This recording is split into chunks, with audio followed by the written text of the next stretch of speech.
Walk to Moons, Chapter 43. Our Gooseberry. Instead of taking me to jail, the sheriff drove me to Coeur d'Alene, with the deputy following us in Gramps' car. The sheriff gave me a lengthy and severe lecture about driving without a license, and he made me promise that I would not drive again until I was 16. Not even on Gramps' farm, I said. He looked straight ahead at the road. I suppose people are going to do whatever they want to their own farms, he said, as long as they have a lot of room to maneuver and as long as they are not endangering the lives of any other persons or animals. But I'm not saying you ought to. Not giving you permission or anything. I asked him to tell me about the bus accident. When I asked him if he had been there that night and if he had seen anyone brought out of the bus, he said, "You don't want to know all that. A person should not have to think about those things. Did you see my mother? I saw a lot of people, Salamanca, and maybe I saw your mother and maybe I didn't. But I'm sorry to say that if I did see her, I didn't know it. I remember your father coming to the station. I do remember that. But I wasn't with him when I wasn't there when... Did you see Mrs. Cadaver? I said. How do you know about Mrs. Cadaver? He said. Of course I saw Mrs. Cadaver. Everyone saw Mrs. Cadaver. 9 hours after that bus rolled over, all those stretchers were being carried up the hill and everyone despairing. There was her hand coming up out of the window, and everyone was shouting because there it was, a moving hand. He glanced at me. I wish it had been your mother's hand. Mrs. Cadaver was sitting next to my mother, I said. Oh. They were strangers to each other when they got on the bus, but by the time they got off, 6 days later, they were friends. My mother told Mrs. Cadaver all about me and my father and our farm and Bybanks. She told Mrs. Cadaver about the fields and the blackberries and Moody Blue and the chickens and the singing tree. I think that if she told Mrs. Cadaver all that, then my mother must have been missing us, don't you think? I'm sure of it, the sheriff said. And how do you know all this? So I explained to him how Mrs. Cadaver had told me all this on the day Phoebe's mother returned. Mrs. Cadaver told me about how my father visited her in the hospital in Lewiston after he had buried my mother. He came to see the only survivor from the bus crash, and when he learned that Mrs. Cadaver had been sitting next to my mother, they started talking about her. They talked for 6 hours. Mrs. Cadaver told me about her and my father writing to each other and about how my father needed to get away from Bybanks for a while. I asked Mrs. Cadaver why my father hadn't told me how he had met her, and she said that he had tried, but I didn't want to hear it, and he didn't want to upset me. I thought I might dislike Margaret because she had survived and my mother had not. Do you love him? I asked Mrs. Cadaver. Are you going to marry him? Goodness, she said. It's a little early for that. He's holding on to me because I was with your mother, and held her hand in her last moments. Your father isn't ready to love anyone else yet. Your mother was one of a kind. That's true, she was. And even though Mrs. Cadaver had told me all this and had told me how she had been with my mother in her last minutes, I still did not believe that my mother was actually dead. I still thought that there might have been a mistake. I don't know what I had hoped to find in Lewiston. Maybe I expected that I would see her walking through a field, and I would call to her, and she would say, "Oh, Salamanca, my left arm! Oh, Salamanca, take me home." I slept for the last 50 miles into Coeur d'Alene, and when I woke, I was sitting in the sheriff's car outside the hospital entrance.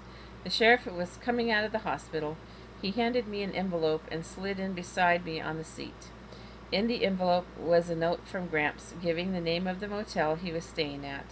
Beneath that he had written, "I'm sorry to say that our gooseberry died at 3 o'clock this morning." Gramps was sitting on the side of the bed in the motel, talking on the telephone. When he saw me and the sheriff at the door, he put the phone down and hugged me to him.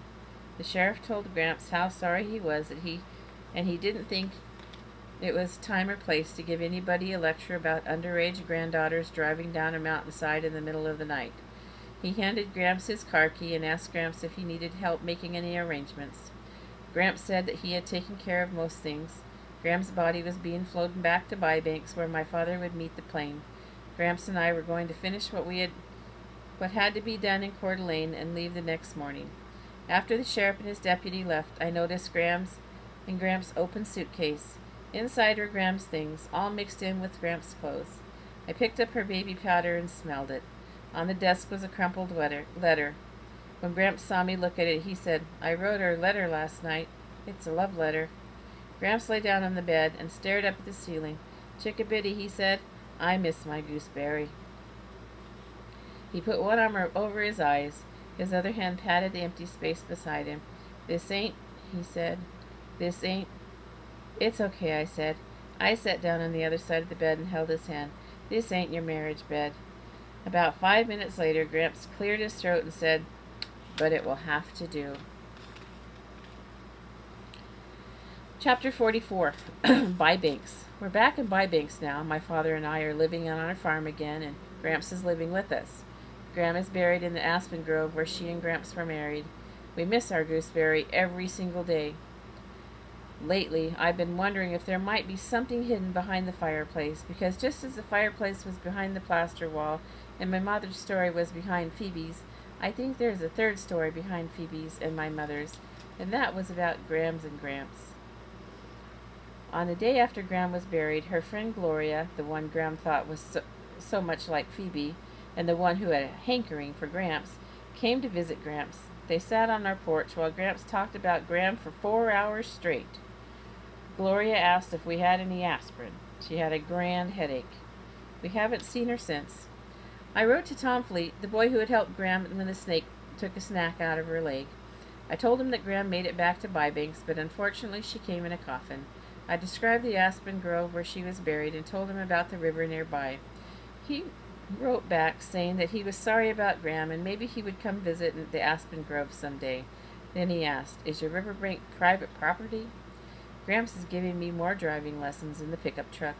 We practice over on Gramps' old farm, where the new owner lets us plonk around on the dirt roads.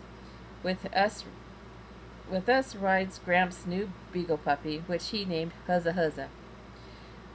Gramps pets the puppy and smokes his pipe as I drive, and we both play the moccasin game. It's a game we made up on our way back from Idaho. We take turns pretending we are walking in someone else's moccasins. If I were walking in Peebee's moccasins, I would be jealous of a new brother dropping out of the sky. If I were walking in Gram's moccasins this minute, I would want to cool my feet in that river over there. If I were walking in Ben's moccasins, I would miss Salamanca Hiddle. On and on we go. We walk in everyone's moccasins, and we have discovered some interesting things that way. One day I realized that our whole trip to Lewiston had been a gift from Gram and Gramps to me. They were giving me a chance to walk in my mother's moccasins, to see what she had seen, and feel what she might have felt on her last trip. I also realized that there were good reasons why my father didn't take me to Idaho when he got the news of her death. He was too grief-stricken, and he was trying to spare me. Only later did he understand that I had to go and see for myself. He was right about one thing, though. We didn't need to bring her body back because she was in the trees, the barn, the fields. Gramps is different. He needs Gram right here. He needs to walk out on that aspen grove and see his gooseberry. One afternoon, after we had been talking about Prometheus stealing fire from the sun to give to man, and about Pandora opening up the forbidden box with all the evils of the world in it, Gramps said that those myths evolved because people needed a way to explain where fire came from and why there was evil in the world. That made me think of Phoebe and the lunatic, and I said, if I were walking in Phoebe's moccasins, I would have to believe in a lunatic and an axe-wielding Mrs. Cadaver to explain my mother's disappearance. Phoebe and our family helped me, I think. They helped me think about and understand my own mother. Phoebe's tales were like fishing in the air. For a while, I needed to believe that my mother was not dead and that she would come back. I still fish in the air sometimes. It seems to me that we can't explain all the truly awful things in this world, like war and murder and brain tumors. And we can't fix things, so we look at the frightening things that are closer to us, and we magnify them until they burst open. Inside is something that we can manage, something that isn't as awful and as it had first seemed. It is a relief to discover that although there might be axe murderers and kidnappers in the world, most people seem a lot like us. Sometimes afraid and sometimes brave, sometimes cruel and sometimes kind. I decided that bravery is looking Pandora's box full in the eye as best you can and then turning to the other box, the one with the smooth, beautiful fold inside. Mama kissing trees, Gramps saying huzza huzza, Gramps in the marriage bed. My mother's postcards and her hair are still beneath the floorboards in my room. I reread all the postcards when I reread all the postcards when I came home. Gram and Gramps and I had been to every place my mother had. There are the Black Hills, Mount Rushmore, the Badlands. The only card that's still hard for me to read is the one from Coeur d'Alene, the one that I received 2 days after she died. When I drive Gramps around in his truck, I also tell him all the stories my mother told me. His favorite is a Navajo one about Estantalihai. She's a woman who never dies. She grows from baby to mother to old woman and then turns into a baby again, and on and on. She goes living 1,000 lives. Gramps likes this, and so do I. I still climb the sugar maple tree, and I have heard the singing tree sing. The sugar maple tree is my thinking place. Yesterday,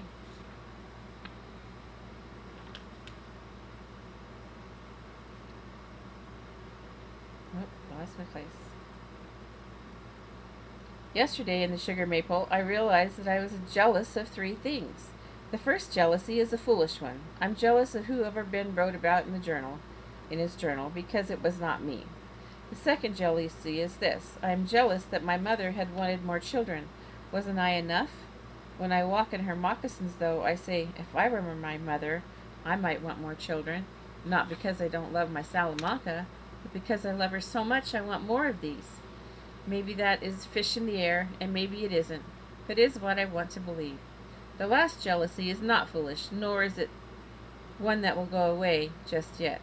I am still jealous that Phoebe's mother came back and mine did not. I miss my mother. Ben and Phoebe write to me all the time. Ben sent me a Valentine in the middle of October that said, "Roses are red, dirt is brown. Please be my Valentine, or else I will frown." There was a P.S. added. I've never written poetry before. I sent a Valentine back that said, "Dry as the desert, wet as the rain, your love for me is not in vain." I added P.S. that said, I've never written any poetry either. Ben and Phoebe and Mrs. Cadaver and Mrs. Partridge are all coming to visit next month. There is a chance that Mr. Berkway might come as well, but Phoebe hopes not. She does not think she could stand to be in the car for that long with a teacher. My father and I have been scrubbing the house for their visit. I can't wait to show Phoebe and Ben the swimming hole and the fields, the hayloft and the trees and the cows and the chickens. Blackberry, the chicken that Ben gave me, is queen of the coop, and I'll show Ben her too. I'm hoping also for some blackberry kisses. But for now, Gramps has his beagle, and I have a chicken and a singing tree, and that's the way it is. Huzza huzza.